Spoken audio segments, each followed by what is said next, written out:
Salutations la populace, j'espère que vous allez bien les amis. Aujourd'hui on va parler de Shrek 5. Du coup j'ai vu le trailer là qui est passé hier et du coup j'ai pas encore pu faire ma petite réaction et du coup on va faire ça là aujourd'hui les amis, ce soir là. Shrek 5 qui revient des années après. Le dernier de Shrek 4 qui était en 2010, c'est ça d'après ce que j'ai vu. Donc de nombreuses années après. Je sais pas, je pense que c'est toujours par DreamWorks à la production. Shrek 5 qui a fait beaucoup parler par rapport... Voilà, pour l'instant je vais pas trop rentrer dans les détails parce qu'on va le voir. Mais d'après, j'ai pas encore vu. J'ai juste vu la première image, on le voit. Mais d'après de nombreuses personnes, c'est dégueulasse. Voilà, c'est les mots des gens. C'est un Shrek 5 qui visiblement ne ravit pas les fans, les amis. Et... ça peut se comprendre.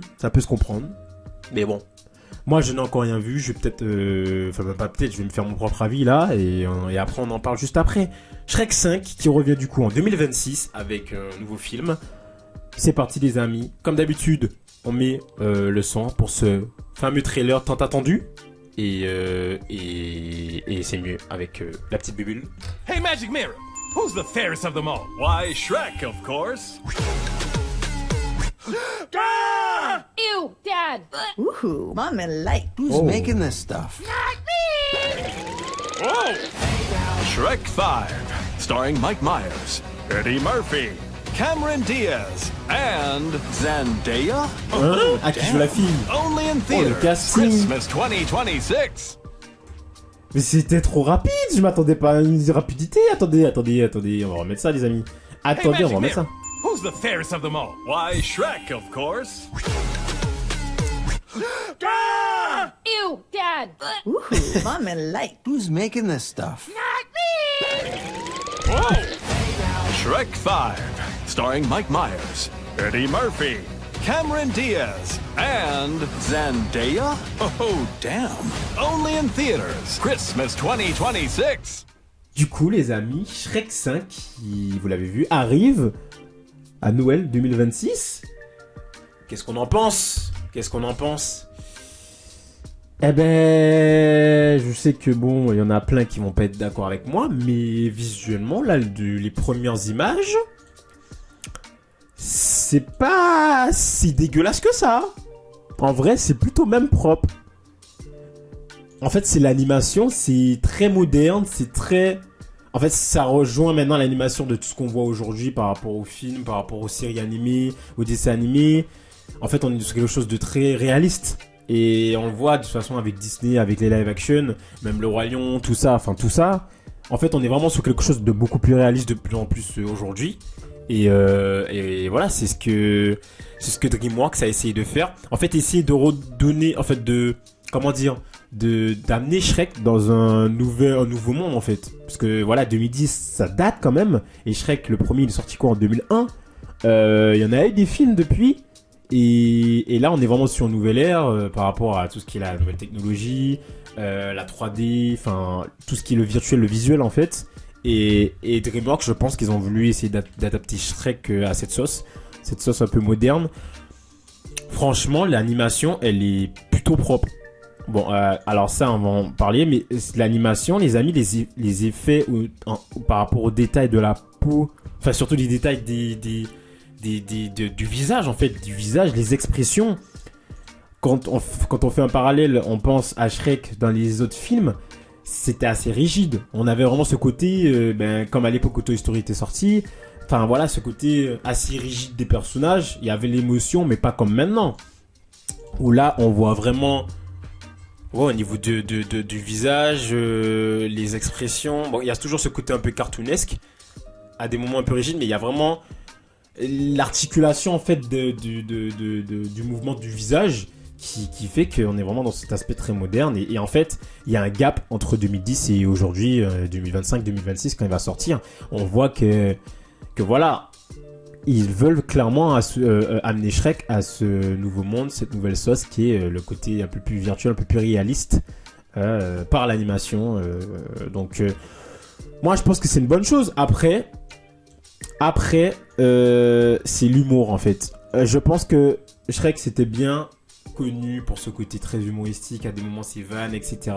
Avec Lan qui était insupportable mais qui était très drôle. C'était très bien connu par rapport à ça, mais ça restait un peu enfantin et puis c'était marrant quoi. C'était marrant, c'était jeune, c'était drôle.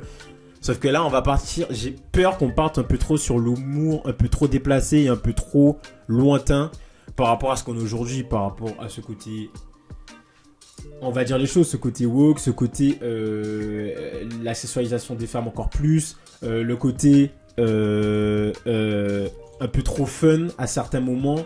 En fait, je pense que ça peut partir assez loin et j'espère pour eux que ça partira pas si loin que ça restera très terre à terre au final et que ça repartira un peu sur ce qu'a fait que ça fonctionnait à l'époque, les blagues de l'époque. Enfin, bon, ce sera peut-être plus pareil, mais essayer de repartir. Garder vraiment ce côté sauce, parce que moi le côté la sauce un peu moderne, l'animation très réalistique, moi j'aime bien. Après sur le côté humour, comme on peut voir là où ça part un peu trop dans le modernisme, dans le monde dans lequel on est aujourd'hui, ce serait peut-être bien de je sais pas. Moi c'est un truc auquel j'ai du mal parce qu'amener ça dans un programme comme Shrek. Quand même, regardez pas énormément de personnes, que ce soit des parents, les enfants, etc. Je sais pas. Je sais pas, déjà là, enfin, on dit un Shrek qui fait des photos Instagram. Enfin, là, un Shrek beau gosse. Ah, il est où, là, le Shrek beau gosse? Là, le Shrek beau gosse. Là, la Shrekesse ou le Shrek qui entraîne de whiny, enfin voilà quoi, c'est bon, c'est le monde d'aujourd'hui, hein. Mais peut-être que ça part un peu trop loin, donc peut-être voir, ce serait peut-être mieux de doser, hein, quand même, ce serait peut-être mieux de doser. Donc bon voilà les amis, mais sinon franchement ça peut être cool, hein. Enlevant ce côté humoristique un peu trop poussé, un peu trop dans l'air d'aujourd'hui, mais sinon ça peut être cool, hein. Ça peut être assez cool, ça dépend de la thématique, ça dépend de l'angle qu'ils vont prendre dans le film. Mais franchement déjà les personnages, et puis la petite elle a bien grandi depuis. Et il y a vraiment encore ce côté familial qui est très mis en avant. Par rapport à, déjà rien que ce plan, on sent qu'il y a la famille, donc ça c'est cool. On reste dans ce côté très familial, et ça c'est plutôt pas mal. Après c'est vrai qu'on voit qu'il y a vraiment ce côté... ça change, voilà, ça change, c'est nouveau et forcément il y en a à qui ça plaît pas. Je peux comprendre qu'il y en a à qui ça plaise pas. C'est totalement normal, chacun son avis, je peux comprendre. Mais moi perso, visuellement, c'est pas déconnant, c'est pas dégueu. Donc voilà les amis, Shrek 5, qui je le répète, normalement arrive à Noël 2026 et avec quand même au casting Mike Myers, Eddie Murphy qui revient, Cameron Diaz et Zendaya. Ce n'est pas rien les amis. Donc voilà pour ces petites réactions de Shrek 5. J'espère que ça vous a fait plaisir. N'hésitez pas à me dire en commentaire si vous avez bien aimé ce petit teaser. Est-ce que ça vous a émoustillé ou pas du tout? Est-ce que quand vous avez vu ça, vous vous êtes dit mais qu'est-ce que c'est ce bordel? Dites-moi tout en commentaire, je veux savoir les amis, je veux avoir votre avis. N'hésitez pas à vous abonner, n'hésitez pas à lâcher un petit pouce et activer la cloche pour avoir les prochaines vidéos. Et d'ici là, on se retrouve pour un prochain contenu. Ciao tout le monde.